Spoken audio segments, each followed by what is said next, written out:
Hello everyone, welcome to our channel Login Giants. In this video, I'm going to show you how to fix GPS not working in iPhone. Now let's jump straight into the process. Firstly, make sure you have turned on location services in your iPhone. For that, open your settings. Go to the option Privacy and Security. Open it. Now at the top, you can see this option of Location Services. Open it and make sure you have turned on this icon.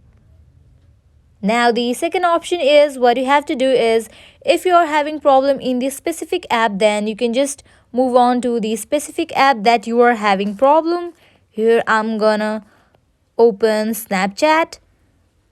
Now over here you can find this option of location. Open it and then you have to set it to always or while using the app.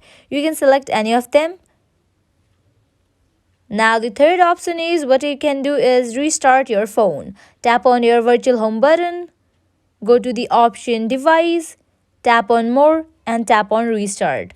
This will restart everything. Now the last method is what you can do is you can just reset your phone. For that, open your settings and then go to this option general.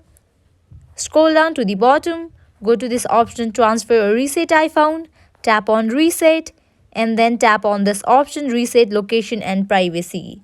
This will help to reset all location services. Finally, now your problem is gonna be solved. At the end, if you find this video helpful, make sure to like, share and subscribe to our channel. Also comment down below what you guys want to see in upcoming videos. Thank you.